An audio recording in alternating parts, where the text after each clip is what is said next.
Hello बेटा, very good evening to all of you. आप सभी को सप्रेम नमस्कार। कैसे हो?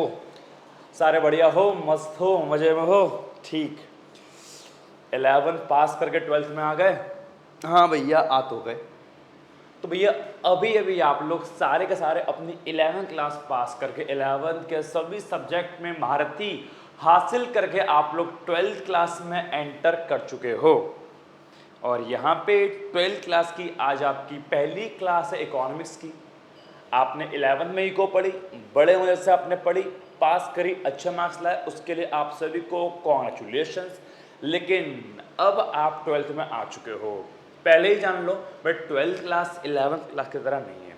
11th क्लास का पर्पस केवल पास होना था और अच्छे मार्क्स लाना था, लेकिन 11th क्लास के मार्क्स की इतनी इंपॉर्टेंस नहीं है। इस बात को ध्यान दो। जो इंपॉर्टेंस 12th क्लास के मार्क्स की है बेटा, वो इंपॉर्टेंस किसी भी क्लास की नहीं है। तो प्लीज, अब आप 12th में आ चुके हो, अब आपको अपने सपने पूरे करने, और अब आपके पास वो टाइम है, वो प्लेटफॉर्म है जहां से आप अपने सपनों की शुरुआत करो बेटा। बिकॉज 12th क्लास वो क्लास है जहां पर आपके मार्क्स ही आपके करियर को तय करेंगे। अच्छे मार्क्स आएंगे, आपके लिए ज़्यादा से ज़्यादा, आपके पास ज़्यादा से ज़्यादा अपॉर्चुनिटीज़ होगी। आपके अगर मार्क्स बेकार आएंगे तो आपके पास बेटा अवसर काफ़ी कम होंगे। तो 12th क्लास की आज पहली क्लास से बेटा आज से हो जाओ सीरियस। आपके पास बहुत सारे सब्जेक्ट है, आई नो, सबको मैनेज करके चलना पड़ेगा। आज से ही सब कुछ त्याग दो, ठीक है? प्यार मोहब्बत सोना बाबू फोन वोन सब कुछ त्याग दो बेटा। सिर्फ और सिर्फ अब पढ़ाई पे लग जाओ। 11 तक जो मजे लिए भाई, ले लिए, खत्म। 12th में आ गए हो। 12th क्लास कोई मजे लेने वाली क्लास नहीं है। सो प्लीज, आज की इस क्लास में हम लोग जो है अपने इकोनॉमिक्स के सिलेबस को जानेंगे, सिलेबस क्या है। और आज की इस क्लास में अपन लोग बेटा लेक्चर भी स्टार्ट कर देंगे, पढ़ाई भी स्टार्ट कर देंगे। बिकॉज 12th क्लास इतनी इंपॉर्टेंट है, इतनी ज़्यादा इंपॉर्टेंट है कि आपको चल जाएगा पता अपने आप ही पढ़ते पढ़ते, ठीक है? तो बेटा समय वेस्ट नहीं करते, बस इतना कहूँगा, अपनी एक फेयर कॉपी बना लो। जो भी मैं नोट कर रहा हूँ लिखा हूँ उसको लिखते रहो, हैंड टू हैंड उसको डेली बेस पे याद करते रहो। जितने भी मैं टेस्ट लूँगा उन टेस्ट को देते रहो। गारंटी के साथ आप इकोनॉमिक्स में 12th क्लास में काफ़ी अच्छा स्कोर कर सकते हो। जैसे कि आज तक मेरे सब बच्चों ने काफ़ी अच्छा स्कोर किया है बेटा, आप भी उनके जैसा और उनसे और अच्छा स्कोर कर सकते हो। इसके लिए थोड़ी सी मेहनत है, बस मुझे फॉलो करो, मेरी बातों को मानो, and you can score very high. ठीक है भाई? तो चलिए सबसे पहले जान लेते हैं कि 12th क्लास का अपना सिलेबस क्या है। ठीक है, बहुत ही इंपॉर्टेंट क्लास है। ठीक है, तो सबसे पहले आओ 12th क्लास के अपने सिलेबस को जानते हैं। ठीक, तो देखो, लिखो मेरे साथ साथ अगर आपको लिखने का मन करे तो। क्लास 12th, ठीक है, इकोनॉमिक्स। सुनो भाई, जो क्लास 12th का इकोनॉमिक्स का पेपर है वो पूरा पेपर आपका 100 मार्क्स का है। ठीक है, 100 नंबर का पेपर है बेटा। टोटल 34 क्वेश्चन जो है, क्या हो गया इसको, टोटल 34 क्वेश्चन जो है आपके एग्जाम में आएंगे। ठीक, जो 100 मार्क्स का पेपर है वो कुछ इस प्रकार डिवाइड है। आपकी जो फर्स्ट बुक है, जो पहली किताब है बेटा, उसका नाम है मैक्रो इकोनॉमिक्स।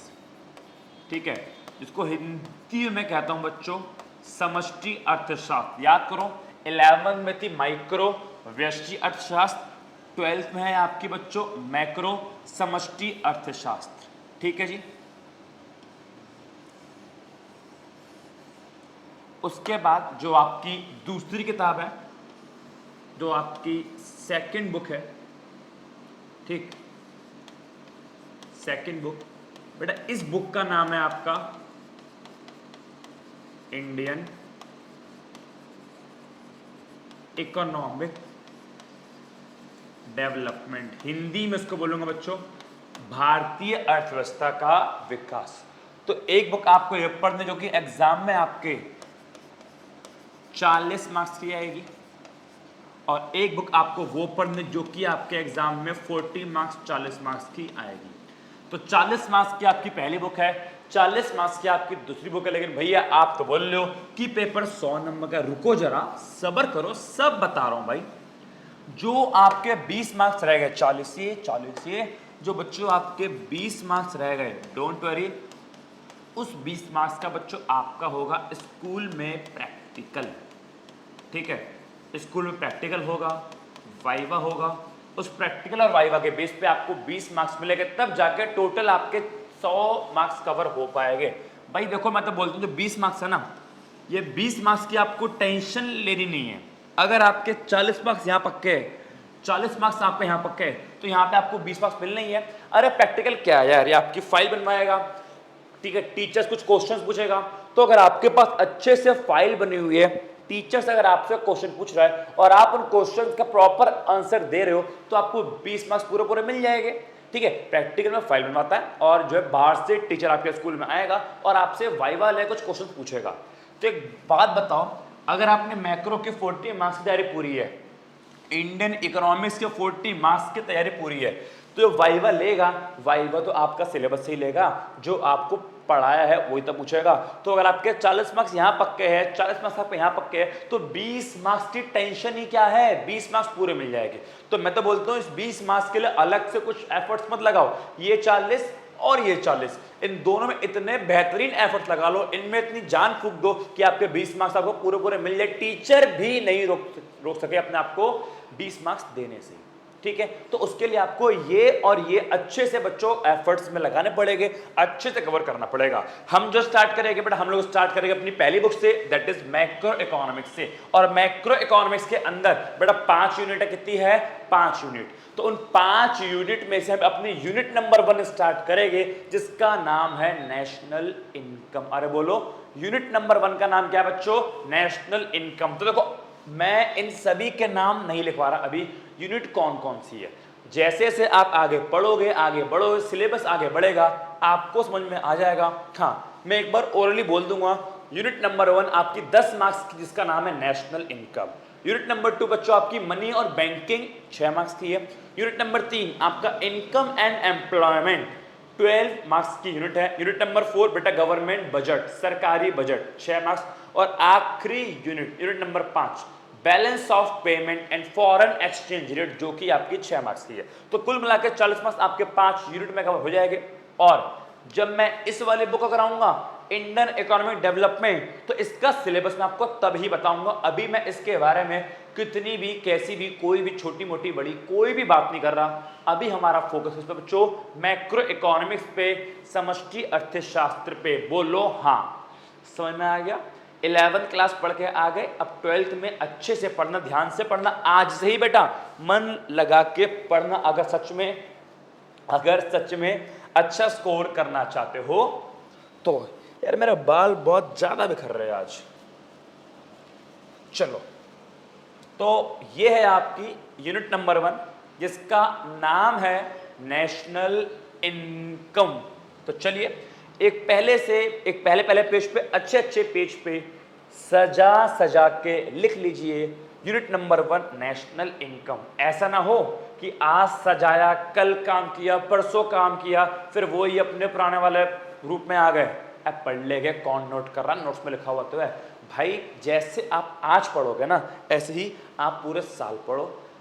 12th क्लास है, समझो उस बात को। मेरे को बार बार रिपीट करना पड़ रहा है, बिकॉज मैं जान पा रहा हूं कि तुम लोगों का माइंड बहुत भटका हुआ है यार। तुम्हें नहीं पता हमें क्या करना है, क्या नहीं करना। तुमको इवन अभी अपनी स्टडी की, अपनी पढ़ाई की वैल्यू भी नहीं पता। अपने पेरेंट्स से पूछो जो इतना पढ़े लिखे नहीं है, क्या वैल्यू है पढ़ाई की। उनसे पूछो वो इतना अर्न क्यों नहीं कर पा रहे, आज के टाइम पे इतना क्यों नहीं कमा पा रहे। बिकॉज वो उतने पढ़े लिखे नहीं है शायद जितना उनको होना चाहिए था। बेटा आप पढ़ लोगे, आप अच्छा स्कोर कर लोगे, तो शायद आप अपने घर का जो पूरा का पूरा बैकग्राउंड है, पूरा प्रेजेंट, पूरा फ्यूचर आप चेंज कर सकते हो। ठीक है जी, चलिए स्टार्ट करते हैं यूनिट नंबर 1 को, जिसका नाम क्या जी, नेशनल इनकम क्लास 12th। चलो, हाँ जी, सबसे पहले आपसे पूछते हैं कि नेशनल इनकम का मीनिंग क्या है। भाई नेशनल इनकम वर्ड तो आपने भी सुन रखा है ना। जब आप अपनी 9th में थे, 10th में थे, तो कहीं ना कहीं नेशनल इनकम वर्ड तो आपने भी सुना है, आपने पढ़ा है। बताओ जी नेशनल इनकम क्या होता है। तो एक बच्चा बोलता है नेशनल इनकम का मतलब है पूरे देश की इनकम। हाँ ठीक है, लेकिन और बातें ऐड करनी है। एक बच्चा बोलता है एक देश में जितने भी लोग रहते हैं वो सब लोग जितना भी पैसा कमाते हैं वो होती है नेशनल इनकम। हाँ ये भी ठीक है। तो सबके अलग अलग विचार है, सबके माइंड में अलग अलग मीनिंग है कि नेशनल इनकम होता क्या है। बेटा अब तक आप केवल नेशनल इनकम एक वर्ड सुनते थे, अच्छा नेशनल इनकम, लेकिन आज आप नेशनल इनकम नाम का पूरा एक चैप्टर पढ़ने वाले हो। इवन आप 12th क्लास में ये भी सीखने वाले हो, आप 12वीं के बच्चे ये भी जानने वाले हो कि एक देश की नेशनल इनकम को निकालते कैसे है। हमारे देश की नेशनल इनकम अगर इतनी है तो इतनी कैसे है। हम बोलते हैं हमारे देश का जीडीपी 5% है, सुनते हो ना न्यूज में कि जीडीपी इतना परसेंट, जीडीपी इतना है। तो मैं आपको ये भी सिखाऊंगा अपने देश का जीडीपी निकालते कैसे है, उसकी इतनी परसेंटेज वैल्यू आती कैसे है, इस 5% जीडीपी का मतलब क्या है, इस 6% जीडीपी का मतलब क्या है, समझ रहे हो। और अल्टीमेटली अब आप जो पढ़ने वाले हो वो प्रैक्टिकली बातें पढ़ने वाले हो, वो पूरे दुनिया की बातें पढ़ने वाले हो। अरे 11 में क्या था, स्टैटिस्टिक्स पढ़ ली, फॉर्मूले रट लिए, हो गया कहानी। माइक्रो में रिलेशन रट लिए, इसका से क्या संबंध, इसका से क्या संबंध, हो गई कहानी। 11th की इको कोई इको थी। अबे 11th क्लास की इको रटने वाली इको थी भाई, वहां पे दिमाग कम लगा रहे थे, हम रट्टू तोता ज्यादा बन रहे थे। 12th की इको रटने वाली नहीं है। अगर आपने इसको रटने का ट्राई करा आप पेपर में 80 से ऊपर नहीं ला पाओगे।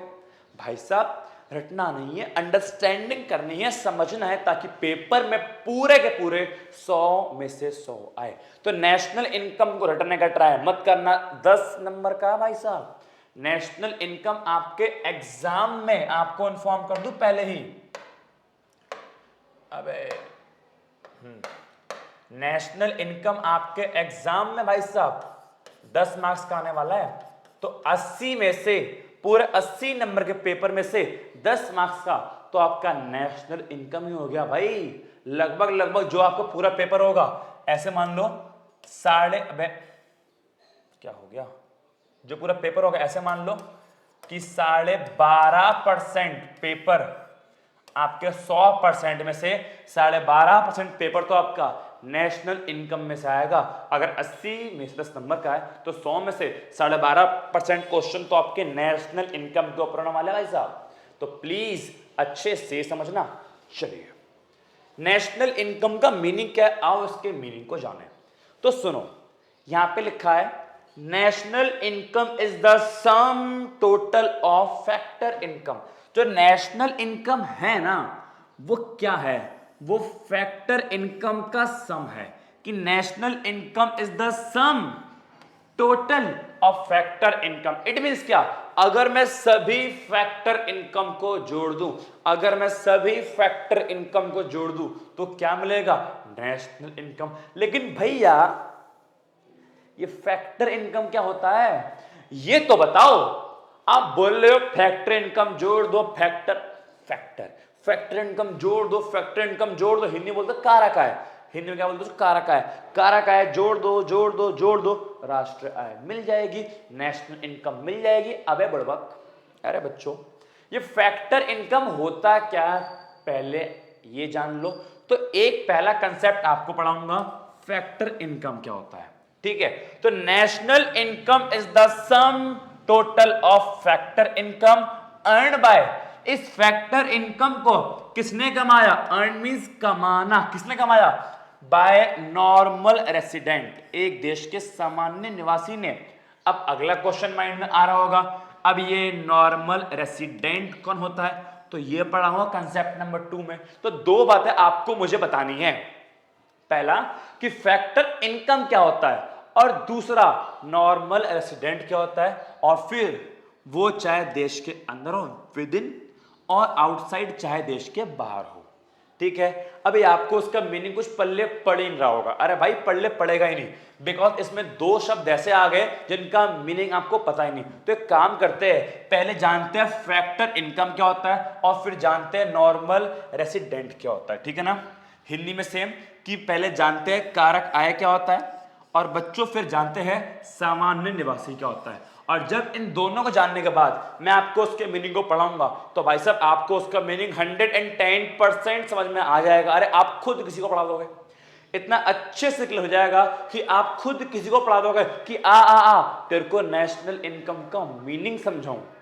समझ में आ गया? तो बताओ, national income is the sum total of factor income earned by normal resident within or outside the country। तो फर्स्ट क्वेश्चन इज दैट ये नॉर्मल ये फैक्टर इनकम क्या है। तो आपके नोट्स में जो बच्चों कंसेप्ट नंबर 1 आएगा वो आएगा factor income and transfer income. देखो, अगर फैक्टर इनकम समझनी है तो इसको ट्रांसफर इनकम, एक दूसरी इनकम है, इसको ट्रांसफर इनकम से कंपेयर करना पड़ेगा, तब जाके फैक्टर इनकम का पूरा कंसेप्ट आपको समझ में आ जाएगा। ठीक है, तो चलिए यहां पे मैं आपको समझाता हूं अपना कंसेप्ट नंबर 1 कि फैक्टर इनकम और ट्रांसफर इनकम क्या होता है। ठीक है ना? तो कंसेप्ट 1, फैक्टर इनकम एंड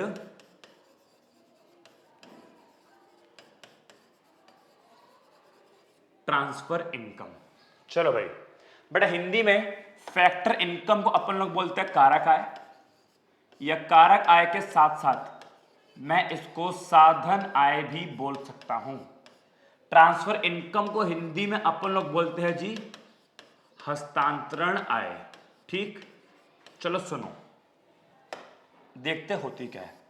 सुनो बेटा, ऐसी कोई भी इनकम, सुनो बहुत ध्यान से, ऐसी कोई भी इनकम जिसको मैंने मेहनत करके कमाया, ऐसी कोई भी इनकम जिसको मैंने मेहनत करके कमाया, उसको हम लोग बोलते हैं फैक्टर इनकम। पहले सिंपल लैंग्वेज में समझो, मैंने ऐसी इनकम जिसके लिए मैंने मेहनत करी, जिसके लिए मैंने सर्विस दी और बदले में मुझे क्या मिला? पैसा। अरे क्या मिला? पैसा। तो ऐसी इनकम को बच्चों बोलूंगा मैं क्या?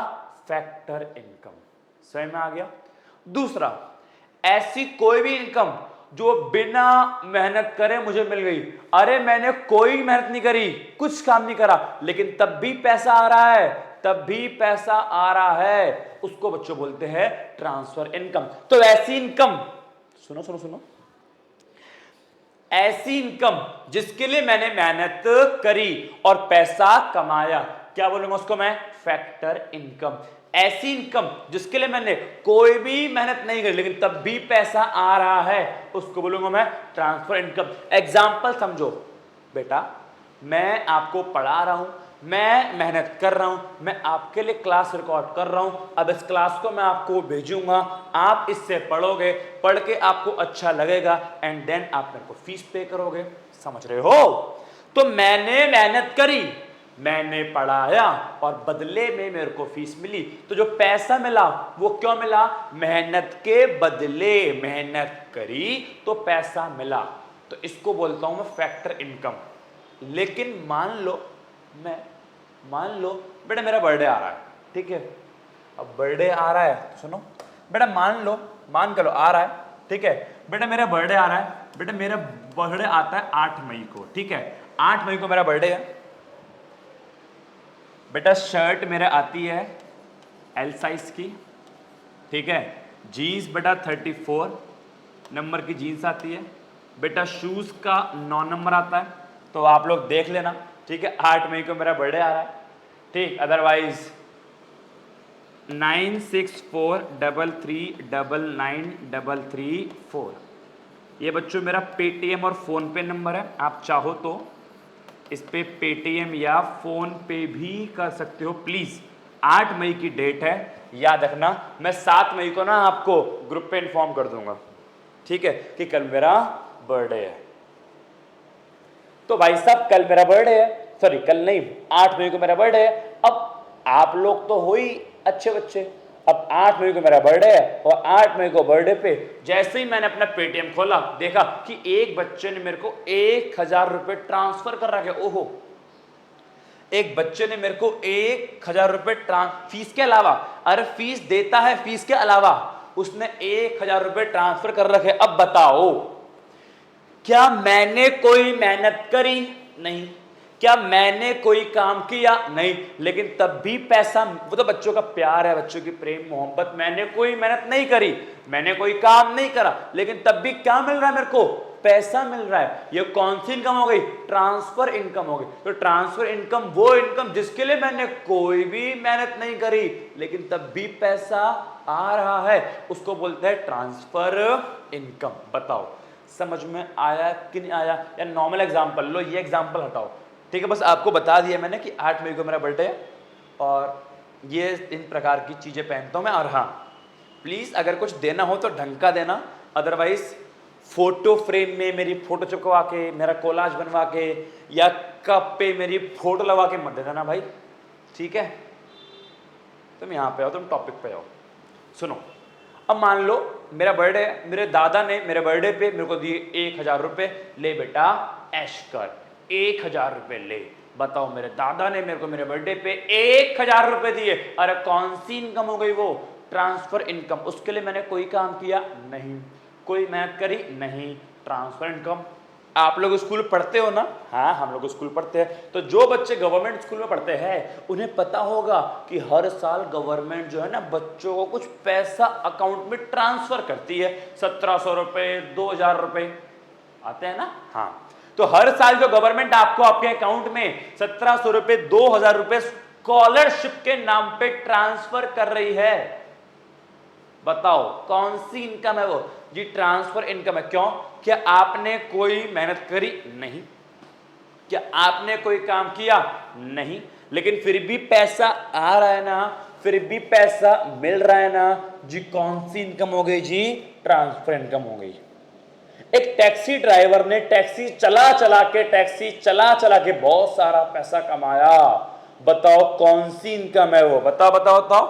ट्रांसफर अधिक घंटा, वो फैक्टर इनकम मेरा भाई। बिकॉज वहां पे टैक्सी ड्राइवर ने टैक्सी चलाई, मेहनत करी, पैसा कमाया, उसको बोला जाएगा फैक्टर इनकम। तो आई थिंक, आई होप आप मेरे कंसेप्ट को समझ रहे हो। ऐसी इनकम जिसके लिए मैंने कोई सर्विस दी, मैंने कोई मेहनत करी, उसको बोलते हैं फैक्टर इनकम। ऐसी इनकम जिसके लिए ना तो कोई सर्विस दी, ना तो कोई मेहनत करी, क्या बोलते हैं उसको? Transfer income. और एग्जाम्पल चाहिए? और एग्जाम्पल सुन लो बेटा। आपके घर में अगर कोई बुजुर्ग महिला, मतलब दादा दादी हो, जिनकी उम्र 60 साल से ऊपर हो, तो आपको पता होगा कि हर साल नहीं, हर महीने उन बुजुर्गों को सरकार अपने पास से पेंशन प्रदान करती है। इसको बोलते हैं ओल्ड एज पेंशन।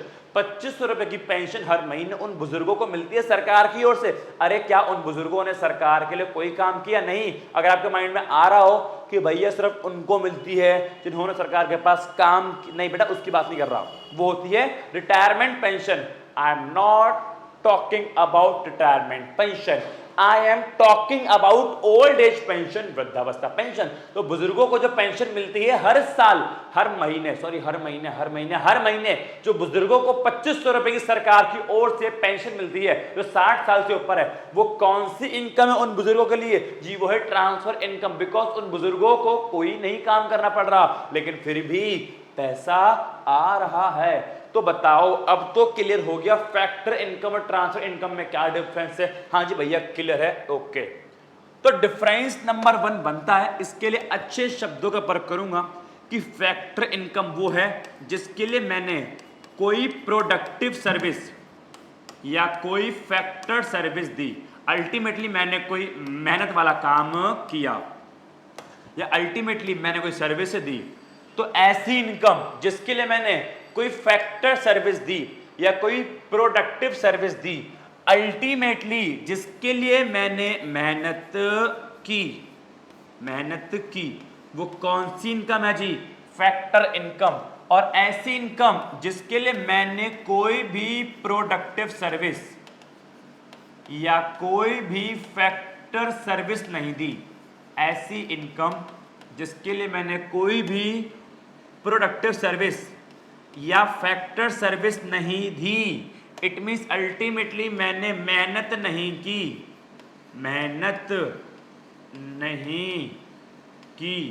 तो उस स्थिति में जो इनकम कमाई उसे क्या बोलूंगा? उसको बोलूंगा transfer income. Difference number 1 clear है? चलो जी, डिफरेंस नंबर 2 पे आते हैं। अच्छा बताओ कौन सी इनकम है जिसको मैं कमाऊंगा? देखो बेटा एक होता है वर्ड कमाना और एक होता है वर्ड प्राप्त करना। बेटा फैक्टर इनकम कमाते हैं उसके लिए मैंने मेहनत करी है भाई, फैक्टर इनकम के लिए मैंने मेहनत की है, उसको मैंने कमाया है, तो फैक्टर इनकम के लिए वर्ड यूज करूं कमाना। जबकि ट्रांसफर इनकम कमाते नहीं है, वो तो वैसे ही मिल गया। अरे ट्रांसफर इनकम को अपन लोग कमाते नहीं है, वो तो मेरे को वैसे ही मिल गई, उसके लिए मैंने कोई मेहनत नहीं करी। तो ट्रांसफर इनकम के लिए कमाना वर्ड यूज करना ठीक नहीं है। ट्रांसफर इनकम के लिए मैं वर्ड यूज करूंगा प्राप्त हुआ। तो सुनो ट्रांसफर इनकम प्राप्त होती है, वो ऐसी मिल जाती है, वो रिसीव्ड होती है। जबकि फैक्टर इनकम वो अपन लोग कमाते हैं, वो अर्न करते हैं, उसके लिए मैंने मेहनत करी है। तो सेकंड डिफरेंस बनेगा जो फैक्टर इनकम है ये एक प्रकार का अर्निंग कंसेप्ट है। बताओ जो फैक्टर इनकम है वो क्या है जी? वो एक प्रकार का अर्निंग कंसेप्ट है, वो एक प्रकार की कमाने की अवधारणा है। हिंदी में कहूंगा बच्चों मैं कमाने की अवधारणा, ठीक है ना? ये एक प्रकार की कमाने की अवधारणा है। जबकि ट्रांसफर इनकम कमाते नहीं है, तो मिल गई, तो ये एक प्रकार का रिसीप्ट कंसेप्ट होता है। ये एक प्रकार का रिसीप्ट कंसेप्ट है। बोले तो ये केवल प्राप्ति की अवधारणा है, इसको कमाए नहीं, ये केवल मेरे को प्राप्त हुआ तो उसको बोलूंगा मैं प्राप्ति की अवधारणा। बताओ दो डिफरेंस आपको समझ में आए कि नहीं आए? हाँ जी, दो डिफरेंस अपन को समझ में आ गए, दो डिफरेंस अपन को समझ में आ गए। चलो difference number 3, difference number 3, factor income एक प्रकार का बाइलेटरल कंसेप्ट है। क्या बोला मैंने जी? फैक्टर इनकम एक प्रकार का बाइलेटरल कंसेप्ट है। बेटा बाइलेटरल कंसेप्ट का मतलब होता है टू साइडेड ट्रांसफर। ये एक प्रकार का बाइलेटरल कंसेप्ट है, एक प्रकार का द्विपक्षीय अवधारणा है, एक प्रकार का द्विपक्षीय अवधारणा है, बाइलेटरल कंसेप्ट। इट मींस यहां पे ट्रांसफर दो तरफ से हो रहा है, यहां पे लेन देन दो तरफ से हो रहा है। फैक्टर इनकम में लेन देन दो तरफ से होता है। कैसे? देखो एक ऐसे, एक तरफ से गया, एक तरफ से आया, तो यहां पे लेन देन दो तरफ से होता है। कैसे? एक तरफ से मेहनत गई वन साइडेड, दूसरी ओर से पैसा आया, इनकम हुई टू साइडेड। तो फैक्टर इनकम एक प्रकार का बायलेटरल कंसेप्ट है या टू साइडेड ट्रांसफर है। कैसे? मेहनत का जाना, पैसे का आना। तो मेहनत गई और पैसा आया, दो साइड हो गया ना। जबकि ट्रांसफर इनकम एक प्रकार का यूनिलेटरल कंसेप्ट है। ट्रांसफर इनकम एक प्रकार का यूनिलेटरल कंसेप्ट है, इसको बोलूंगा मैं वन साइडेड ट्रांसफर। ये एक प्रकार का वन साइडेड ट्रांसफर है, ये एक तरफा हस्तांतरण है। कैसे? देखो ऐसे कि यहां पे ऐसा नहीं होता। अगर आप सोच रहे हो कि यहां पे मेहनत गई तो ये रॉन्ग है, यहां पे मेहनत नहीं जाती, लेकिन हां यहां पे पैसा तो आता है। तो ट्रांसफर इनकम में पैसा तो आएगा लेकिन मेहनत नहीं जाएगी, इसलिए इसको बोला वन साइडेड ट्रांसफर। बताओ तीन डिफरेंस क्लियर है? हाँ जी, तीन डिफरेंस तो अपन को एकदम मक्खन मार के आ गया भैया। चलिए अगर तीन आ गए तो आगे का डिफरेंस भी समझ में आएगा। ओके, डिफरेंस नंबर 4, बड़ा सुनो। मीनिंग में क्या लिखा है?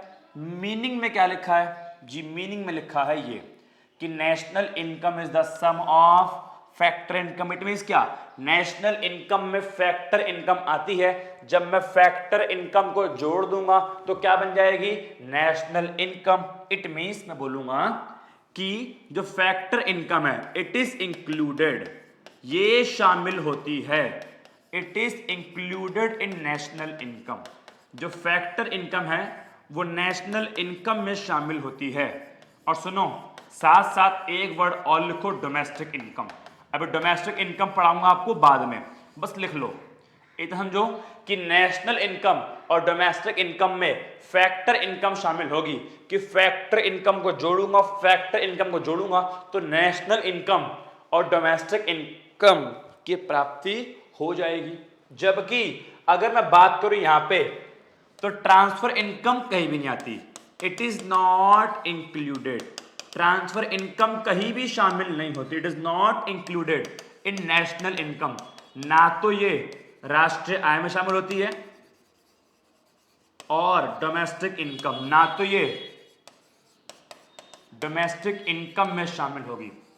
तो समझ में आ गया, जो फैक्टर इनकम है वो दोनों में आएगी, किसमें भी, नेशनल के अंदर भी और डोमेस्टिक के अंदर भी। जबकि ट्रांसफर इनकम ना तो राष्ट्रीय आय में आएगी और ना ही घरेलू आय में आएगी। तो बताओ आपको 4 डिफरेंस यहां तक क्लियर है कि नहीं है?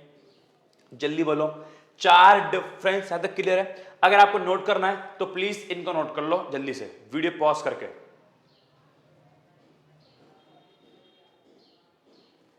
ये लो,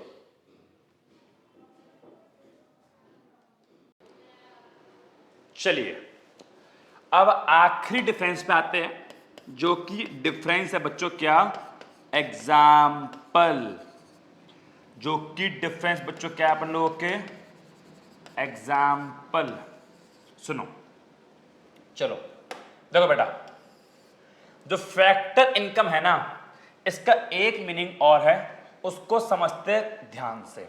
देखो फैक्टर इनकम के 2 मीनिंग है, ठीक है? फैक्टर इनकम के 2 मीनिंग है। एक तो वो इनकम जो मेहनत वाली इनकम है ना, एक तो वो इनकम जो बच्चों कौन सी है, मेहनत वाली इनकम, कि आपने मेहनत करी और मेहनत करके जो कुछ भी कमाया वो क्या है जी, फैक्टर इनकम। मैं मैकडोनल्ड्स में पार्ट टाइम जॉब करता हूं, पार्ट टाइम जॉब करके मैंने कमाई सैलरी, तो सैलरी क्या है मेरी, वो फैक्टर इनकम। तो फैक्टर इनकम का पहला मीनिंग क्या है, मेहनत वाली इनकम। फैक्टर इनकम में एक बात और आती है, वो क्या, सुनो, फैक्टर इनकम में 4 बातें और आती है। एक तो रेंट, एक वेजेस, एक इंटरेस्ट और एक प्रॉफिट। बेटा ये चारों भी फैक्टर इनकम होते हैं, रेंट, वेजेस, इंटरेस्ट, प्रॉफिट। इन चारों को भी हम लोग फैक्टर इनकम कहते हैं। क्यों कहते हैं, सुन लो। एक बात बताओ बेटा, प्रोडक्शन के कितने फैक्टर होते हैं, 4। उत्पादन के 4, याद करो 11th क्लास एक चैप्टर पढ़ा था प्रोडक्शन फंक्शन, वहां बताया था कि प्रोडक्शन के होते 4 factor, land, labour, capital, entrepreneur, भूमि, श्रम, पूंजी, उद्यम। इन चारों के माध्यम से होता है प्रोडक्शन, और इन चारों को अपने मेहनत के बदले, इन चारों फैक्टर्स को अपने काम के बदले क्या मिलती है, इनकम। फॉर एग्जांपल, लैंड को अपनी मेहनत के बदले मिलता है रेंट, लेबर को अपनी मेहनत के बदले मिलता है वेजेस, कैपिटल को अपनी मेहनत के बदले मिलता है इंटरेस्ट, और एंटरप्रेन्योर को अपनी मेहनत के बदले मिलता है प्रॉफिट। तो अगर इन चारों ने मेहनत करी, अगर प्रोडक्शन करने में इन चारों फैक्टर्स ने मेहनत करी और इनको उनके बदले रेंट, वेजेस, इंटरेस्ट और प्रॉफिट मिला, तो मैं इन चारों को भी फैक्टर इनकम ही कहूंगा, बिकॉज इन चारों फैक्टर्स को काम के बदले, अपने मेहनत के बदले ये सब मिला है। और मेहनत वाली इनकम कौन सी होती है, फैक्टर इनकम। तो प्लीज याद रखना, फैक्टर इनकम में मेहनत वाली इनकम के साथ साथ रेंट, वेजेस, इंटरेस्ट और प्रॉफिट भी शामिल होते हैं। जो प्रोडक्शन के 4 फैक्टर है, इन चारों फैक्टर को अपने काम के बदले जो कुछ भी मिलता है वो भी एक प्रकार की फैक्टर इनकम ही होती है, ठीक है ना। तो अगर एग्जांपल की बात करूं तो फैक्टर इनकम में भाई साहब आपका आ जाएगा, ये लो जी रेंट आ गया, ठीक है, यहाँ पे आपका आ जाएगा वेजेस आ गया, यहाँ पे आपका आ जाएगा इंटरेस्ट आ गया जी, यहाँ पे आपका आ जाएगा प्रॉफिट आ गया, ठीक है। और क्या हो गया, यहाँ मान लो सैलरी आ गई, मैं कहीं जॉब करता हूँ, मुझे क्या मिली, सैलरी, वो आ गया। तो यहाँ पे क्या आएगा, यहाँ पे सारी की सारी वो इनकम आएगी जो आपको आपकी मेहनत के बदले मिलती है, ठीक है। यहाँ पे आपका आगे कमीशन, मैंने कहीं सेल करवाई, अब सेल करवाने पर मुझे क्या मिला, कमीशन।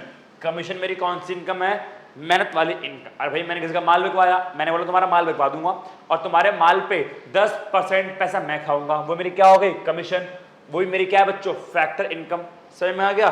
चलिए फैक्टर इनकम तो आपको क्लियर है, उसके एग्जाम्पल भी आपको क्लियर है, लेकिन बात करते हैं ट्रांसफर इनकम के एग्जाम्पल की। आओ देखो, चलो इसमें एग्जाम्पल लिया मैंने स्कॉलरशिप। बताओ स्कॉलरशिप आएगा क्या है? स्कॉलरशिप क्या है? Transfer income. हम स्कूल में पढ़ने जा रहे हैं, सरकार हमको फ्री में पैसा प्रदान कर रही है, उसके लिए हमने कोई मेहनत नहीं करी, उसके लिए हमने सरकार का कोई काम नहीं किया, लेकिन तब भी पैसा मिल रहा है, transfer income. Old age pension, old age pension हमारे देश में प्रत्येक 60 साल से ऊपर वाले बुजुर्गों को सरकार 2500 रुपए प्रति माह की पेंशन प्रोवाइड करती है। वो सरकार के लिए कोई काम नहीं कर रहे, बट फिर भी पेंशन मिल रही है, ओल्ड एज पेंशन। अब सुनो बेटा, एक होती है रिटायरमेंट पेंशन। ये क्या होती है? जो व्यक्ति ऑफिस में काम करता था और ऑफिस में काम करने के बाद वो रिटायर हो गया और उसको क्या मिलती है? Retirement pension. तो रिटायरमेंट पेंशन एक प्रकार की फैक्टर इनकम है, क्योंकि जब हम ऑफिस में काम करते थे, सुनो बहुत ध्यान से, जब व्यक्ति ऑफिस में काम करता था तो हर महीने उसकी सैलरी में से कुछ पैसा कटता था जो उसके भविष्य के लिए सेव हो रहा था, और जब वो बुजुर्ग हो गया, जॉब छोड़ दी, तो जो पैसा कटता था उसको वापस मिल रहा है, वो रिटायरमेंट पेंशन के रूप में। याद रखना, रिटायरमेंट पेंशन वाला पैसा अगर आपको लग रहा है कंपनी अपने पास से दे रही है, आप गलत हो। ये आपका पैसा कटता रहता था। अगर आपके पापा जॉब करते हो तो उनसे पूछना कि पापा आपकी सैलरी पूरी मिलती है या कुछ पैसा कट के मिलता है? बोलते हैं पापा कि पीएफ कटता है। पीएफ बोले तो प्रोविडेंट फंड, पीएफ कटता है, और जो पीएफ कटता है इट मींस वो पैसा कट रहा है। जब आप रिटायर हो जाओगे तो आपके रिटायर होने के बाद जो पैसा आपका कटता था, हर महीने पैसा आपका 1000 रुपए कट रहे थे, रिटायरमेंट के बाद वो पैसा आपको मिला करेगा, रिटायरमेंट पेंशन बोलते हैं उसको। तो ये है फैक्टर इनकम, क्योंकि ये मेरी मेहनत वाला पैसा ही तो है। रिटायरमेंट पेंशन जो मेरे को मिल रही है, ये वही तो पैसा है जिसके लिए मैंने काम किया था, जिसके लिए मेरे को सैलरी मिलती थी, जो पैसा मेरा कटता था। तो रिटायरमेंट पेंशन एक फैक्टर इनकम है, बिकॉज ये हमारा मेहनत वाला पैसा हमको वापसी मिल रहा है। ये हमारा मेहनत वाला पैसा हमको वापसी मिल रहा है जो स्टार्टिंग में कटता था। लेकिन ओल्ड एज पेंशन मेहनत का नहीं होता, ये तो जो बुढ़ा हो गया उसको सरकार प्रदान करेगी, इसने कोई काम किया हो या कोई काम ना किया हो। तो ओल्ड एज पेंशन एक ट्रांसफर इनकम है, हिंदी में इसको बोलते हैं वृद्धावस्था पेंशन। रिटायरमेंट पेंशन एक फैक्टर इनकम है, इसको बोलते हैं हिंदी में सेवानिवृत्त पेंशन। तो स्कॉलरशिप, ओल्ड एज पेंशन। बेटा एक होता है अनएम्प्लॉयमेंट अलाउंस। बच्चों एक क्या होता है? अनएम्प्लॉयमेंट अलाउंस, हिंदी में इसको हम लोग बोलते हैं बेरोजगारी भत्ता। ये क्या होता है? जब जो लोग बेरोजगार होते हैं, जिनके पास कोई काम नहीं होता, सरकार उनको कुछ कुछ पैसा प्रदान करती है अपना जीवन जीने के लिए। जो लोग बेरोजगार होते हैं उनके पास कुछ भी काम नहीं है, सरकार भी उनको काम नहीं दिला पा रही। हम सरकार के पास गए, सरकार कुछ काम दिलवा दो, सरकार ने भी हमको हाथ खड़ा कर दिया, हमारे पास कोई काम नहीं है। तो सरकार क्या कर रही है? हमारी सहायता के लिए हर महीने हमको कुछ पैसा प्रदान कर रही है जब तक मुझे काम नहीं मिल जाता। इसको बोलते हैं अनएम्प्लॉयमेंट अलाउंस, बेरोजगारी भत्ता। बताओ जरा, क्या मैंने कोई काम किया? नहीं, लेकिन फिर भी सरकार मेरे को प्रति महीने कुछ कुछ पैसा दे रही है जब तक मुझे काम नहीं मिलता। तो सरकार मेरे को हर महीने जो पैसा मेरे को जीवन जीने के लिए दे रही है, वो कौन सी इनकम हो गई? वो हो गई ट्रांसफर इनकम, बिकॉज ये पैसा फ्री में आ रहा है, मैंने कोई काम नहीं किया। ये भी एक प्रकार की ट्रांसफर इनकम है, इसको बोलते हैं अनएम्प्लॉयमेंट अलाउंस, बेरोजगारी भत्ता। तो बताओ आपको समझ में आया या नहीं आया? फैक्टर इनकम के एग्जाम्पल क्या है और ट्रांसफर इनकम के एग्जाम्पल क्या है? बेटा फैक्टर इनकम को हिंदी में कारक आय या फिर साधन आय बोलते हैं, और इसको हम लोग हिंदी में हस्तांतरण आय बोलते हैं। आई होप आपको क्लियर हो चुका है फैक्टर इनकम और ट्रांसफर इनकम क्या है। अगर आपको रिवाइज करना है तो जरा मुझे बताओ। पहला, फैक्टर इनकम वो जिसके लिए मैंने कोई सर्विस दी और पैसा मिला। ट्रांसफर इनकम वो जिसके लिए मैंने कोई सर्विस नहीं दी लेकिन तब भी पैसा मिल रहा है। फैक्टर इनकम एक अर्निंग कंसेप्ट है, बिकॉज इसको कमाया जाता है, जबकि ट्रांसफर इनकम एक रिसीट कंसेप्ट है, इसको कमाते नहीं है, ये हमको एवं ही प्राप्त हो रहा है। फैक्टर इनकम एक बायलेटरल कंसेप्ट है, यहाँ पे दो साइडेड ट्रांसफर है। पहला मेहनत का जाना, दूसरा पैसे का आना। जबकि ट्रांसफर इनकम एक यूनिलेटरल कंसेप्ट है, यहां पे केवल पैसा आ रहा है, यहां पर मेरी मेहनत नहीं गई। उसके बाद फैक्टर इनकम को नेशनल और डोमेस्टिक इनकम में शामिल करते हैं, जबकि ट्रांसफर इनकम को कहीं भी शामिल नहीं करते। और एट लास्ट इनके एग्जाम्पल आ गए। बताओ इतनी बात क्लियर है? हाँ जी, इतनी बात तो क्लियर है। सेम डिफरेंस आपके नोट्स पे आ रहे हैं। मैं चाहूंगा एक बार आप वीडियो पॉज करो और इन डिफरेंस को ना आप पढ़ लो। जो मैंने पढ़ा है सब वही लिखा है। वीडियो पॉज करके एक बार आप इन डिफरेंसेस को पढ़ लो।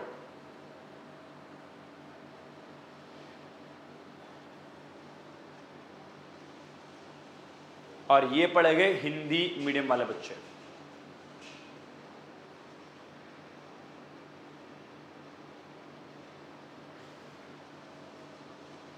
चलिए,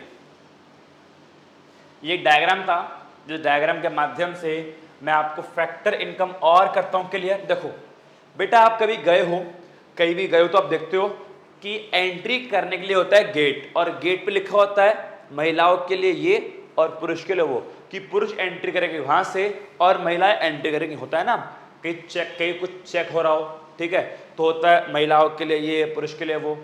तो होता है क्या है, यहाँ पर भी हमने एक गेट बनाया, ये अपना गेट है, ठीक है, ये अपना पूरा ये गेट है, जहां पर ऊपर क्या लिखा है, फैक्टर इनकम। इट मीन्स क्या, इसके अंदर केवल फैक्टर इनकम वालों की एंट्री होगी। इस गेट के अंदर फैक्टर इनकम के अलावा और कोई पर्सन एंट्री नहीं कर सकता। अब यहाँ पे एक इंसान है जो क्या बोल रहा है, आजा भाई आजा। अरे आजा भाई आजा, अब किने बुला रहा है? ये देखो, ये इसने बुलाया वेजेस वाले, देखो मोटा मोटा है ना, मतलब खूब खा रहा है। इसने बुलाया वेजेस वाले इंसान को, इसकी अंदर एंट्री हो जाएगी, हाँ, क्योंकि ये फैक्टर इनकम है। इसने बुलाया रेंट वाले इंसान को, किराए वाले इंसान को, तो इसकी एंट्री हो जाएगी, हाँ, बिकॉज रेंट एक प्रकार की फैक्टर इनकम है। देखो इसके आप कितना सारा पैसा है, इट मीन्स ये इंसान है प्रॉफिट वाला, क्या प्रॉफिट वाले की एंट्री हो जाएगी, हाँ, बिकॉज ये फैक्टर इनकम है। और ये भाई साहब बिजनेसमैन, इन्हें क्या मिलता है, इंटरेस्ट, ये खूब लोन बांटते हैं, कि इनकी एंट्री हो जाएगी, हाँ, बिकॉज ये चारों क्या है, फैक्टर इनकम। तो ये हाथ कर रहा है कि आजा भाई आजा, ये चारों को एंट्री मिल जाएगी। लेकिन देखो एक व्यक्ति ये खड़ा है जो काफी गुस्से में लग रहा है, देखो ना ध्यान से, और क्या बोलता है, भाग यहां से। इट मीन्स ये तीन लोग भी फैक्टर इनकम वाले गेट में एंट्री करना चाहते थे, लेकिन इन भाई साहब ने भगा दिया। कौन कौन? ये बच्चा आया, क्या, हमको स्कॉलरशिप चाहिए। अरे भाई फैक्टर इनकम में स्कॉलरशिप को एंट्री नहीं है, ये क्या है, ट्रांसफर इनकम। ये बुड्ढे भाई साहब आ गए, देखो अपने हाथ पे ये मशीन चेयर ये लेके, क्या बोलते हैं, हम ओल्ड एज पेंशन है, हमको एंट्री करने दो। क्या इनको एंट्री मिलेगी? नहीं। ओल्ड एज पेंशन क्या है, ट्रांसफर इनकम।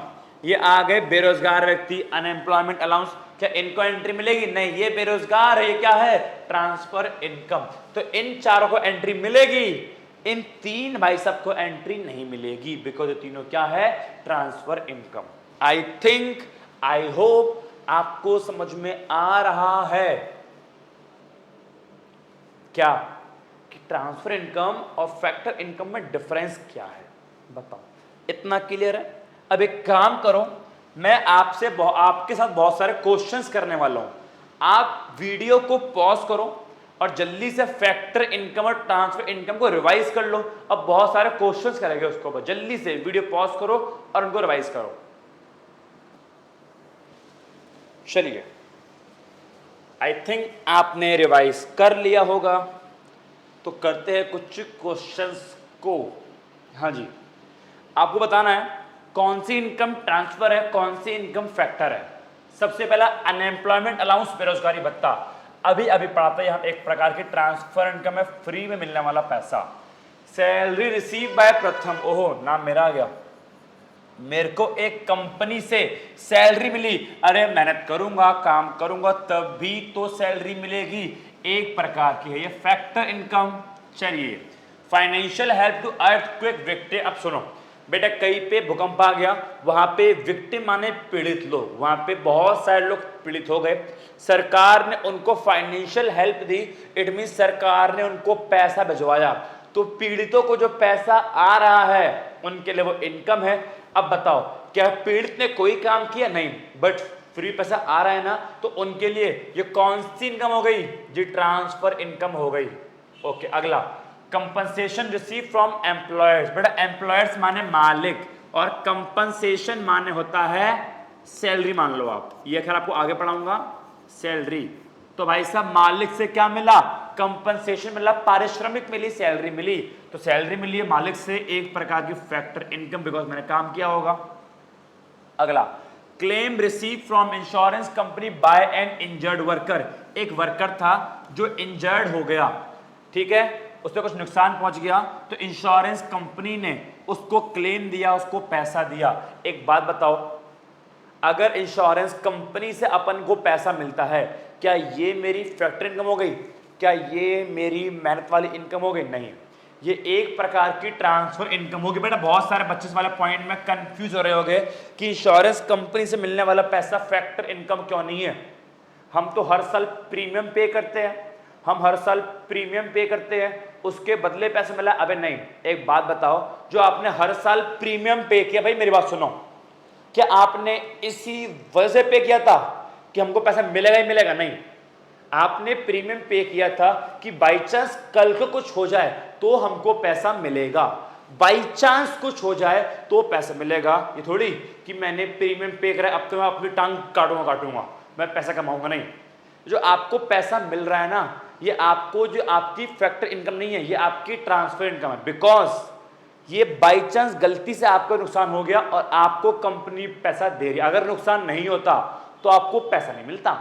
समझ में आ रहा है? अगर आपको नुकसान नहीं होता तो फिर आपको कुछ भी पैसा नहीं मिलता, ठीक है। बस आपके पास से पैसा जा रहा है, वो तो बाई चांस आपका नुकसान हो गया, बदकिस्मती से अनफॉर्चुनेटली नुकसान हो गया, एंड देन आपको पैसा मिला, तो आप इसको जो है फ्री की इनकम ही मानोगे, आप इसको जो है ट्रांसफर इनकम ही मानोगे। समझ में आ गया? तो एक प्रकार याद रखना, इंश्योरेंस कंपनी से मिलने वाला पैसा कभी भी फैक्टर इनकम नहीं होता, ये हमेशा और हमेशा एक प्रकार की ट्रांसफर इनकम ही होता है। और इस वाले केस में बताऊं, इस वाले केस में और इजी है, यहाँ पे वर्कर को मिला पैसा, तो वर्कर ने अपना इंश्योरेंस खुद नहीं करवाया होगा। जितने भी फैक्ट्री में वर्कर्स काम करते हैं उनका इंश्योरेंस उनका मालिक करवाता, ना कि वर्कर खुद। तो उस वर्कर के लिए प्रीमियम मालिक ने पे किया था, याद रखना। तो याद रखना, जितने भी वर्कर्स होते हैं उनका इंश्योरेंस मालिक करवाता है, उनके लिए प्रीमियम मालिक ने पे किया था, वर्कर ने कुछ पे नहीं किया, लेकिन वर्कर को फिर भी पैसा मिल रहा है, तो उसके लिए क्या हो गई? एक प्रकार की, उसके लिए हो गई एक प्रकार की ट्रांसफर इनकम। बाकी इतना माइंड में रखो, इंश्योरेंस कंपनी से मिलने वाला पैसा कोई हमारी मेहनत वाली इनकम नहीं होती, ये एक प्रकार की ट्रांसफर इनकम ही ट्रीट की जाएगी। चलिए, बर्थडे पर दोस्त से गिफ्ट मिला, अब मिला फ्री में, कोई मेहनत तो मैंने की नहीं, एक प्रकार की हो गई आपकी ट्रांसफर इनकम। मिलने वाला गिफ्ट क्या है? ट्रांसफर इनकम, उसके लिए मैंने कोई मेहनत नहीं करी। Bonus receive on Diwali factor income. अरे बोनस मिला है भाई, किसको मिलता है बोनस? जो कंपनी में काम करता है। जो कंपनी में काम ही नहीं करता क्या उसको मिलता है बोनस? मैं गली में जा रहा हूं, मैं किसी कंपनी में काम नहीं करता, क्या मुझे बोनस मिलेगा? नहीं, बोनस उसी को मिलता है जो उस कंपनी का एम्प्लॉय है, जो उस कंपनी में काम करता है और काम करता है, इसलिए बोनस मिला है। एक कंपनी का मालिक रोड पे खड़े होकर सबको नहीं देगा बोनस, रोड पे जो भी जा रहा है बोनस दिया। एक कंपनी का मालिक केवल उसी को बोनस देगा जो उसकी कंपनी में काम करता है। तो बोनस भी काम के बदले मिलता है। अगर मैं किसी कंपनी में काम ना करूं तो बोनस नहीं मिलेगा। तो मिलने वाला बोनस भी एक प्रकार की फैक्टर इनकम है, बिकॉज ये काम के बदले मिलता है। अगला, स्कूल से क्या मिली? स्कॉलरशिप। स्कॉलरशिप एक प्रकार की ट्रांसफर इनकम फ्री मिलती है। अगला, subsidies given by government to poor. बेटा सरकार ने गरीबों को सब्सिडी प्रदान करी। हर गरीब के अकाउंट में 100 रुपए सिलेंडर के आते हैं, हर गरीब के अकाउंट में सिलेंडर के 100 रुपए आते हैं। बताओ, तो सिलेंडर के 100 रुपए गरीब को मिले, जो गरीब को सिलेंडर के 100 रुपए मिले, क्या उसके लिए गरीब ने कोई काम किया? नहीं, कोई मेहनत करी? नहीं, सब्सिडी मिल रही है, सरकार की ओर से मिल रही है, फ्री में मिल रही है। तो एक प्रकार की ये ट्रांसफर इनकम होती है। अगला, old age pension provide by government. सरकार ने बुढ़ों को, बुजुर्गों को ओल्ड एज पेंशन भी एक प्रकार की ट्रांसफर इनकम है। ठीक है, चलिए अगला। अपने आप करो, फिर चेक करना, वीडियो पॉज करो, अपने आप करो, फिर चेक करेंगे। चलिए, retirement pension provide by government, सरकार ने रिटायरमेंट पेंशन दी। बताया था रिटायरमेंट पेंशन उन्हीं को मिलती है जिन्होंने कभी काम किया हो, उनकी सैलरी में से पैसा कटता था, अब उनको मिल रहा है। Factor income, gift and grant receive from abroad, abroad माने विदेश, विदेश से गिफ्ट मिला, ग्रांट, ग्रांट माने पैसा, तो विदेशों से मुझे कोई गिफ्ट मिला या मेरे दोस्तों ने कोई पैसा भेजा, ये एक प्रकार की ट्रांसफर इनकम हो गया हम लोगों की। Okay, tax collection by government, सरकार ने टैक्स कलेक्ट किया, हम सरकार को टैक्स पे करते हैं, सरकार को टैक्स मिला, क्या सरकार टैक्स के बदले कोई काम करेगी? नहीं, ये टैक्स एक प्रकार की कंपलसरी पेमेंट है जो हमको पे करनी पड़ेगी, बदले में सरकार हमारे लिए कुछ नहीं करने वाली। अगर मैंने सरकार को 2 लाख रुपए का टैक्स पे करा, सरकार 2 लाख रुपए का मुझे कुछ सामान देगी? नहीं। सरकार 2 लाख का कोई मेरे लिए काम करेगी? नहीं। तो सरकार की टैक्स वाली इनकम है, सरकार की फ्री वाली इनकम है, सरकार को टैक्स के बदले कुछ भी करना नहीं पड़ता, ये एक प्रकार की सरकार की ट्रांसफर इनकम है। हाँ, सरकार चाहे तो अपनी मर्जी से करे, लेकिन सरकार की इच्छा होती है। नॉर्मली सरकार टैक्स लेने के बाद कुछ नहीं करती। अगर आप सोचते हो भैया सरकार ने रोड बनवाई है, सरकार ने पुल बनवाए हैं, इस टैक्स के पैसे, भाई मानता हूं सरकार ने बनवाए हैं, लेकिन स्पेशली 2 लाख का टैक्स दिया मैंने, तो स्पेशली मेरे लिए कुछ नहीं किया। जिन लोगों ने टैक्स नहीं पे करा वो भी तो उस रोड का प्रयोग कर रहे हैं, वो भी तो उस पुल का प्रयोग कर रहे हैं, तो सरकार की ड्यूटी है रोड और पुल बनवाना। ऐसा कंपलसरी नहीं है कि आप टैक्स पे करोगे तो आपके लिए ही बनेगा, सरकार की इच्छा है बनाए या फिर ना बनाए। तो टैक्स वाला पैसा सरकार के लिए एक तरह की फ्री वाली इनकम होती है। अगला, अमाउंट रिसीव बाय बेगर्स, भिखारियों को पैसा दिया, तो भिखारियों को जो पैसा मिल रहा है उनके लिए कौन सी इनकम है? फ्री वाली इनकम, ट्रांसफर इनकम। और आखिरी, जागरण में गाना गाने पे मिलने वाला पैसा, जागरण में गया और जाके मैंने गाना गाया और मुझे क्या मिला? पैसा मिला। कौन सी इनकम है जी? वो एक प्रकार की फैक्टर इनकम है, बिकॉज वहां मैंने मेहनत करी, वहां मैंने गाना गाया और मेरे को पैसा मिला। तो मेरे ख्याल से अब तो आपको अच्छे से क्लियर हो गया होगा कि फैक्टर इनकम और ट्रांसफर इनकम क्या होती है। अब मेरे ख्याल से इनमें डिफरेंशिएट करने की मुझे बिल्कुल भी नीड नहीं है कि फैक्टर इनकम और ट्रांसफर इनकम में क्या डिफरेंस है, बताओ। इतनी बात आपको क्लियर है? जल्दी बोलो। अगर इतनी बात क्लियर है तो बढ़ूंगा मैं आगे की ओर। नोट करना है तो ये लो, आप इसको जो है एक बार नोट कर लो वीडियो पॉज करके।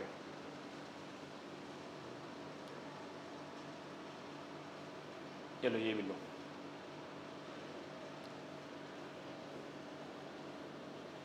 चलिए, हो गया? ओके। तो अगर एक बार मीनिंग पे आऊं तो उसका मीनिंग क्या था जी? मीनिंग था कि national income is the sum of factor income. और देखो, फैक्टर इनकम का मीनिंग क्लियर है कि राष्ट्रीय आय जो है फैक्टर इनकम का सम है। और हम अब जान चुके हैं कि एक देश में फैक्टर इनकम कौन सी होती है और फैक्टर इनकम कौन सी नहीं होती। तो यहां तक तो आपको मीनिंग क्लियर है ना? यहां से लेकर यहां तक तो आपको मीनिंग क्लियर है। अब बच्चों बात करते हैं सेकंड कंसेप्ट कि नॉर्मल रेसिडेंट कौन होता है, एक देश का सामान्य निवासी कौन होता है। देन हमको जो है पूरा मीनिंग क्लियर हो जाएगा। तो आओ अपन लोग पढ़ते हैं अब कंसेप्ट नंबर 2, जिसका नाम क्या है? बताओ बताओ बताओ जी। कंसेप्ट नंबर 2 का नाम है, अरे बोलो ना जी, कंसेप्ट नंबर 2 का नाम है नॉर्मल रेसिडेंट। हिंदी में इसको बोला जाएगा सामान्य निवासी। चलो भाई, अब देखते हैं ये नॉर्मल रेसिडेंट कौन है, ये सामान्य निवासी कौन होता है। सुनो भाई, अगर मुझे किसी भी देश का सामान्य निवासी बनना है, अगर मुझे किसी भी देश का नॉर्मल रेसिडेंट बनना है, अगर किसी भी देश का मैं सामान्य निवासी बनना चाहता हूं, तो मेरे को 2 शर्तें पूरी करनी पड़ेगी। देखो, अगर मुझे चाइना का सामान्य निवासी बनना है तो 2 शर्त पूरी करनी पड़ेगी। अगर मुझे अमेरिका का सामान्य निवासी बनना है, 2 शर्तें पूरी करनी पड़ेगी। या फिर मान लो अगर चाइना के बंदे को इंडिया का निवासी बनना है तो 2 शर्तें पूरी करनी पड़ेगी। अमेरिका वाले बंदे को इंडिया का निवासी बनना है तो 2 शर्तें पूरी करनी पड़ेगी। अब वो 2 शर्तें क्या है तो सुनो। एक देश का निवासी बनने के लिए, एक देश का सामान्य निवासी बनने के लिए हमको दो शर्तें पूरी करनी पड़ती है। एक देश का सामान्य निवासी बनने के लिए हमको दो शर्तों को पूरा करना पड़ता है। अब वो दो शर्तें क्या है तो सुन लो। सबसे पहला, जिस भी देश का सामान्य निवासी बनना है उस देश में ऑर्डिनरली रिसाइड करना पड़ेगा। उस देश में ऑर्डिनरली रिसाइड करना पड़ेगा। उस देश में सामान्य रूप से रहना पड़ेगा। उस देश में सामान्य रूप से रहना पड़ेगा। उस देश में ऑर्डिनरली रिसाइड करना पड़ेगा। अब इसका मतलब क्या है? इतना भारी वर्ड आपने बोल दिया। ऑर्डिनरली रिसाइड का मतलब है मोर देन 1 ईयर, कि 1 साल से अधिक समय के लिए उस देश में रहना पड़ेगा। जब मैं किसी भी देश में 1 साल से अधिक समय के लिए रहूंगा तो माना जाएगा अब मैं वहां पे नॉर्मली रह रहा हूं, मैं वहां पे सामान्य रूप से निवास कर रहा हूं, मैं वहां पे ऑर्डिनरली सामान्य रूप से निवास कर रहा हूं। इट मीन्स मेरे को 1 साल से अधिक समय के लिए उस देश में रहना पड़ेगा। तो अगर मेरे को अमेरिका का निवासी बनना है तो अमेरिका में 1 साल से ज्यादा समय के लिए रहना पड़ेगा। अगर मेरे को चाइना का निवासी बनना है तो चाइना में भी मेरे को 1 साल से अधिक समय के लिए रहना पड़ेगा। अगर मेरे को जापान का निवासी बनना है तो जापान में 1 साल से ज्यादा टाइम के लिए रहना पड़ेगा।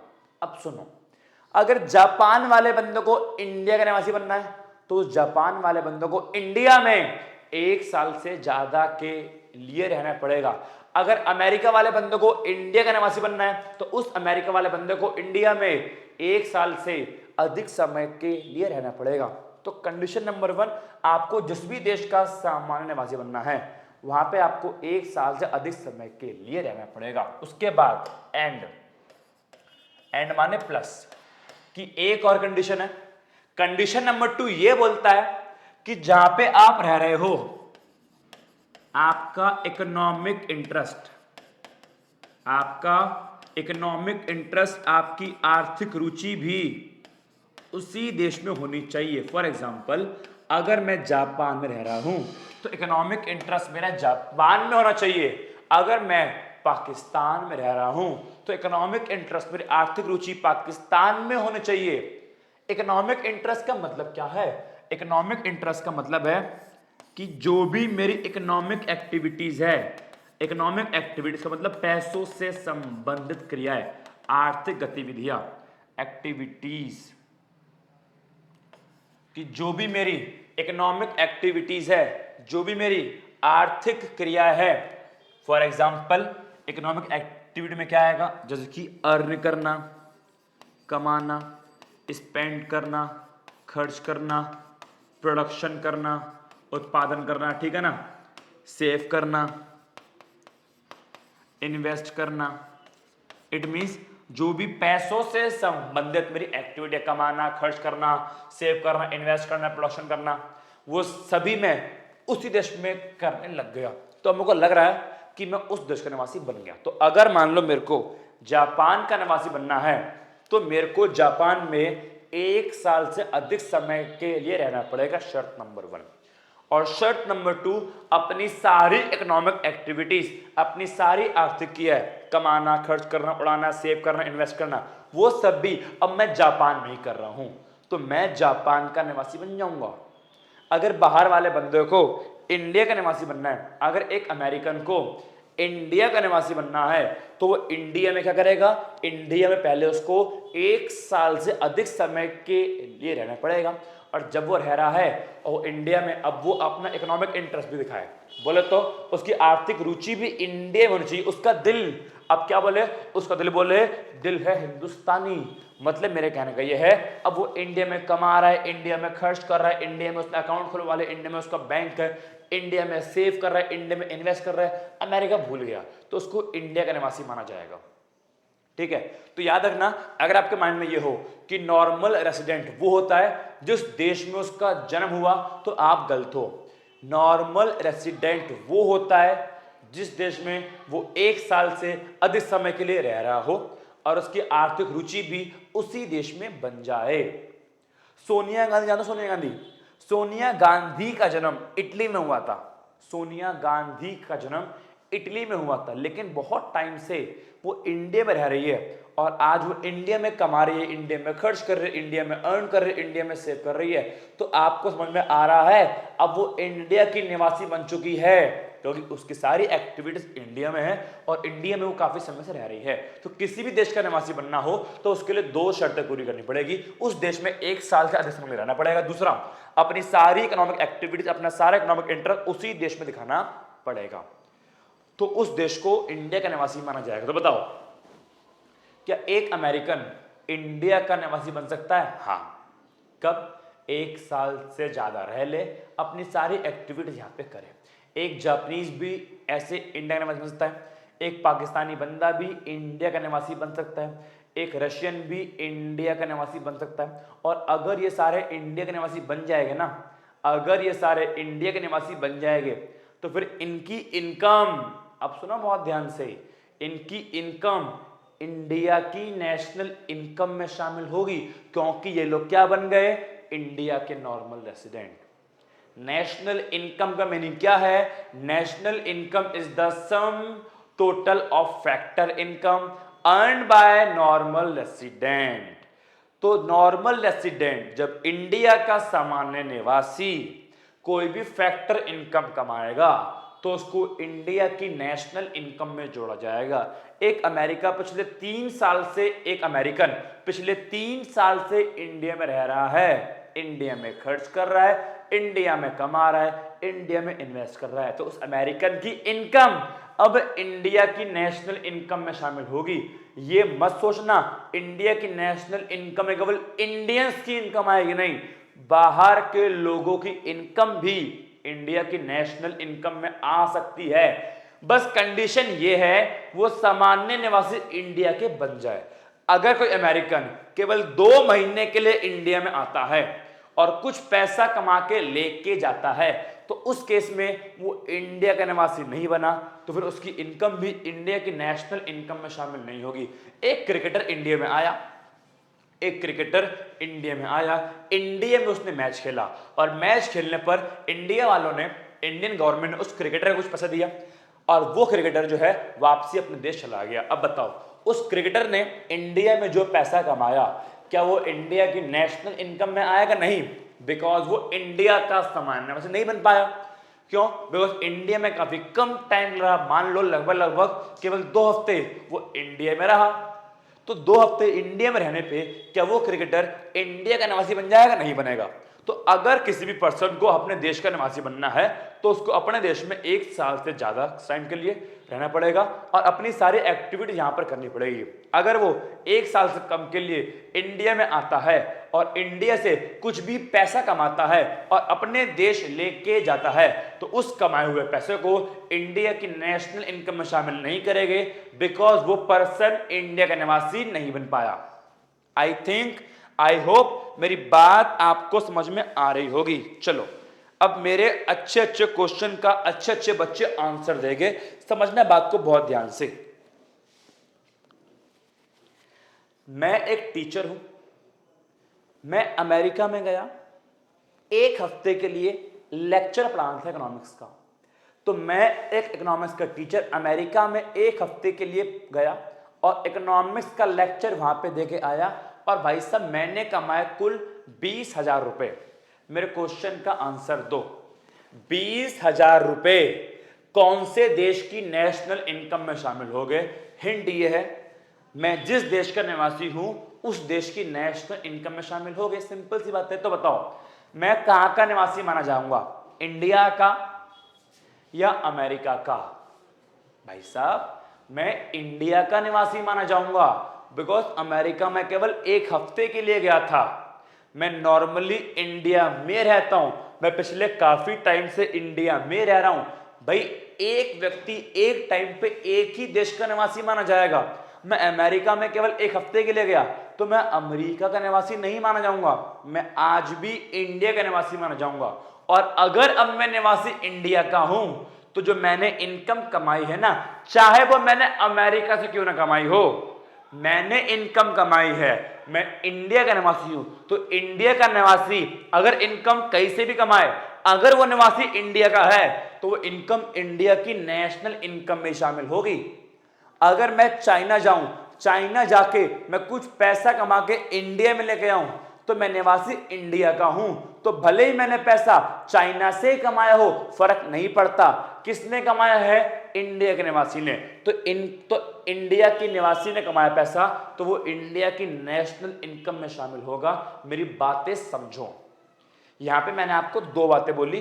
पहली बात तो ये, बाहर के लोग अगर इंडिया के निवासी बन जाए, बाहर के लोग अगर इंडिया के निवासी बन जाए, बोले तो वो इंडिया में 1 साल से ज्यादा रह ले और इंडिया में उनका इकोनॉमिक इंटरेस्ट हो, तो बाहर के लोग इंडिया के निवासी बन जाएंगे, तो उनकी इनकम इंडिया की नेशनल इनकम में शामिल होगी, बिकॉज वो बंदा इंडिया का निवासी बन गया। तो पहले क्वेश्चन का आंसर दो, क्या इंडिया की नेशनल इनकम में केवल इंडियंस लोग शामिल होगा? नहीं, बाहर के लोग अगर इंडिया के निवासी बन गए, उन्होंने दोनों शर्तें पूरी कर दी, तो फिर उनकी इनकम भी इंडिया की नेशनल इनकम में शामिल होगी। बात नंबर 1। बात नंबर 2, क्या अगर मैं कोई इनकम बाहर से कमाऊं, अगर मैं कोई इनकम बाहर से कमाऊं, विदेश से कमाऊं, क्या वो मेरे देश की नेशनल इनकम में शामिल नहीं होगी? हो सकती है। कब? अगर मैं अभी भी निवासी इंडिया का ही हूं। फॉर एग्जाम्पल, मैं जो है जापान गया 1 हफ्ते के लिए, तो क्या मैं जापान का निवासी बन गया? नहीं, मैं आज भी निवासी इंडिया का हूं, बिकॉज मैं इंडिया में रहता हूं, इंडिया में खर्च करता हूं, इंडिया में अर्न करता हूं। मैं केवल 1 हफ्ते के लिए जापान गया, वहां से कुछ पैसे कमाया, मैं इंडिया में आ गया, तो वो इनकम इंडिया की नेशनल इनकम में शामिल होगी, भले इनकम मैंने बाहर से क्यों ना कमाई हो। मैं निवासी कहां का हूं? इंडिया का। तो कौन सी देश की इनकम में शामिल होगा? इंडिया की। मेरी बात समझ में आ गई?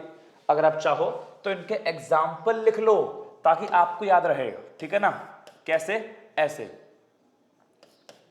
Income earned by Indian for working in Japan for 1 week। Japan में 1 हफ्ते के लिए काम किया और वहां से मैंने इनकम कमाई। बताओ क्या होगा? तो इसका आंसर होगा included in national income of India. India की नेशनल इनकम में शामिल होगा as he is the normal resident of India, because वो व्यक्ति अभी भी इंडिया का ही सामान्य निवासी माना जाएगा। तो अगर मैं जापान जाऊं 1 हफ्ते के लिए, कुछ पैसा कमाऊं, तो वो पैसा इंडिया की नेशनल इनकम में शामिल होगा, क्योंकि मैं अभी भी इंडिया का ही सामान्य निवासी हूं। अब द क्वेश्चन में आया change. Income earned by Indian working in Japan for more than 1 year. अब बताओ, एक इंडियन है जो जापान में 1 साल से ज्यादा के लिए काम कर रहा है। अब बताओ वो कहां का निवासी बन गया? वो जापान का निवासी बन गया। अब जब निवासी जापान का, तो जापान की इनकम में शामिल होगा, बिकॉज जब इंडिया के निवासी नहीं है तो इंडिया की इनकम में भी शामिल नहीं होगा। तो इसको मैं लिखूंगा, देखो कैसे आंसर, इसको लिखूंगा not included in national income of India. India की नेशनल इनकम में शामिल नहीं होगा। पता है क्यों? तो शामिल कहां पे होगा? जापान की नेशनल इनकम में।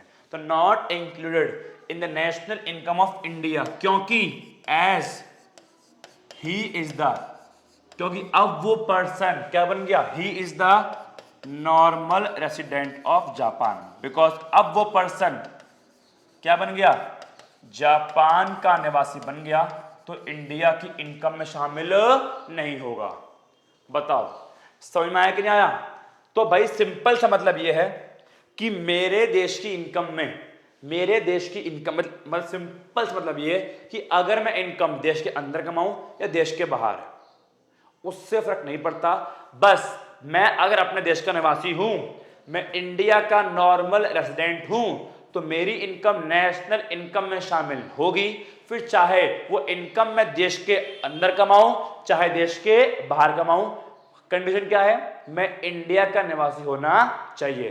कंडीशन नंबर 2, अगर मैं इंडिया का निवासी नहीं हूं तो इनकम कहीं भी कमा लूं, वो इंडिया की नेशनल इनकम में नहीं आएगी। तो सबसे पहली और मोटी मोटी बात यह है, इंडिया की नेशनल इनकम में केवल उस ही इंसान की इनकम शामिल होगी जो इंडिया का क्या हो, निवासी हो, जो इंडिया का नॉर्मल रेसिडेंट हो। अगर बाहर वाले व्यक्ति आके दोनों शर्तें पूरी करते हैं ना और वो इंडिया के निवासी बन जाते हैं, तो उनकी इनकम भी इंडिया की नेशनल इनकम में शामिल होगी। अगर अमेरिकन इंडिया में 2 साल से रह रहा है, यहीं पे कमा रहा है खा रहा है, तो उस अमेरिकन बंदे की भी इनकम इंडिया की नेशनल इनकम में शामिल होगी, बिकॉज वो अमेरिकन क्या बन गया, इंडिया का सामान्य निवासी। अगर मैं इंडिया का सामान्य निवासी हूं तो इनकम मैं कहीं भी क्यों ना कमा लूं, वो इंडिया की नेशनल इनकम में शामिल होगा। तो ये लिखा है मेरे मीनिंग में भाई कि national income is the sum of factor income. National income क्या है, फैक्टर इनकम का सम है। जिस फैक्टर इनकम को किसने अर्न किया, किसने कमाया, अर्न बाय नॉर्मल रेसिडेंट। उस फैक्टर इनकम को कमाने वाला कौन था, नॉर्मल रेसिडेंट। अब सुनो, अब चाहे वो फैक्टर इनकम विद इन देश के अंदर कमाई हो या आउटसाइड द कंट्री, देश के बाहर कमाई हो, ठीक है। आउटसाइड द कंट्री मतलब है मैं गया अमेरिका, मैं कहा गया अमेरिका, 1 हफ्ते के लेक्चर के लिए, वहां से मैंने पैसा कमाया, लेकिन मैं आज भी निवासी इंडिया का ही हूं ना, तो मेरी इनकम इंडिया की नेशनल इनकम में ही शामिल होगी। समझ में आ गया? तो वही तो बोल रहा है कि ये फर्क नहीं पड़ता वो इनकम आपने देश के अंदर कमाई हो विद इन कंट्री या देश के बाहर कमाई हो, बस इनकम कमाने वाला कौन हो, इंडिया का नॉर्मल रेसिडेंट हो, इंडिया का सामान्य निवासी हो। बताओ क्लियर हुआ या नहीं हुआ? ठीक है, तो इसके ऊपर और बात पड़ेगी। नॉर्मल रेसिडेंट का टॉपिक यहां पे खत्म नहीं हुआ, बेसिक बता दिया कि सामान्य निवासी क्या होता है। तो सामान्य निवासी होता है तो 2 शर्तें पूरी करे। पहला, एक देश में ऑर्डिनरली सामान्य रूप से निवास करे। दूसरा, उसका इकोनॉमिक इंटरेस्ट भी उस देश में हो। सामान्य रूप से निवास करने का मतलब है वो उस देश में 1 साल या उससे अधिक समय के लिए रहे। ठीक है, चलिए, तो नॉर्मल रेसिडेंट का भी टॉपिक या बेसिक मीनिंग यहां पे होता है खत्म। ठीक, अगर पढ़ना है तो आपको मैं इसको जो है पढ़वा देता हूं। ये रहा नॉर्मल रेसिडेंट, बोलता है normal resident of a country refers to an individual. हाँ देखो, एक बात याद रखना, सामान्य निवासी में इंडिविजुअल संस्थाएं भी आती है और संस्थाएं के साथ इंडिविजुअल पर्सन मनुष्य भी आते हैं और मनुष्य के साथ साथ संस्थाएं भी आती है। याद रखना, जो संस्था होती है इट मीन जो कंपनियां होती है बेटा, कंपनियां भी एक प्रकार की निवासी होती है। कंपनियां भी एक प्रकार की पर्सन है, वो भी एक प्रकार की निवासी होती है। अगर आपको याद हो 11th क्लास, तो 11th क्लास में आपने बिजनेस स्टडीज में एक चैप्टर पढ़ा था कंपनी।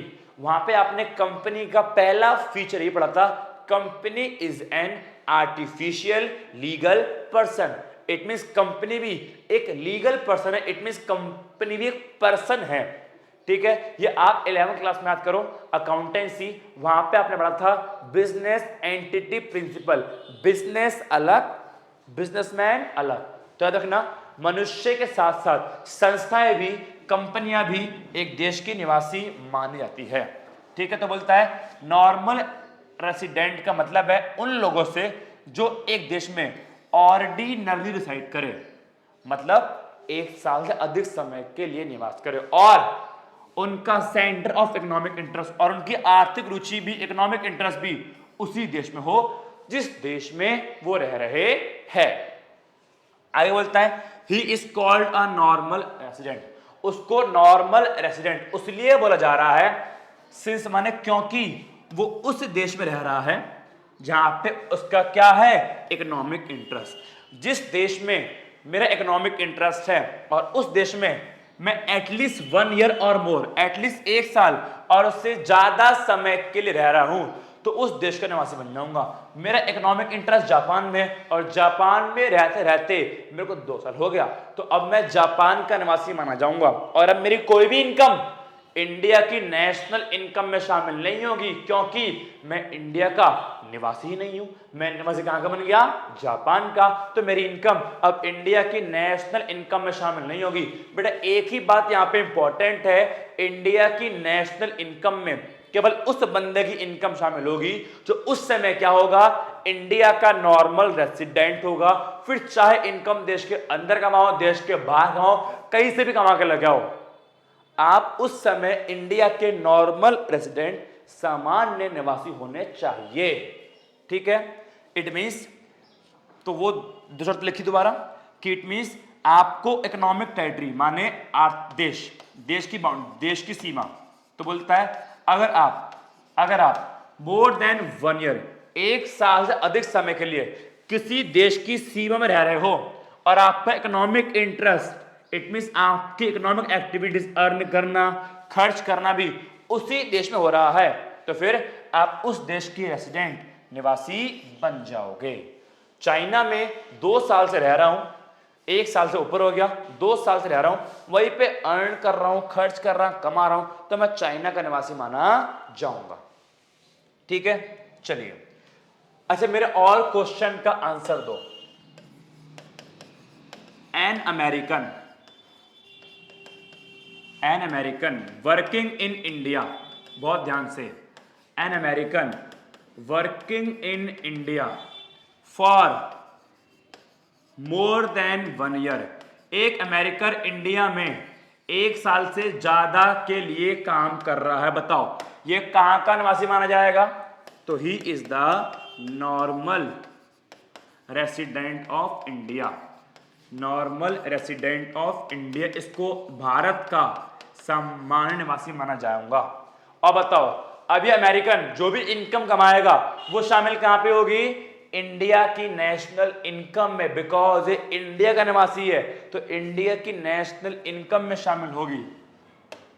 बताओ एन अमेरिकन, एक अमेरिकन है वर्किंग इन इंडिया, इंडिया में काम कर रहा है फॉर 2 वीक, 2 हफ्ते से, बताओ इंडिया का निवासी माना जाएगा, नहीं भाई 2 हफ्ते हुए बस, तो इंडिया का निवासी नहीं माना जाएगा। निवासी बनने के लिए 1 साल से अधिक का समय होना चाहिए, तो not the normal resident of India,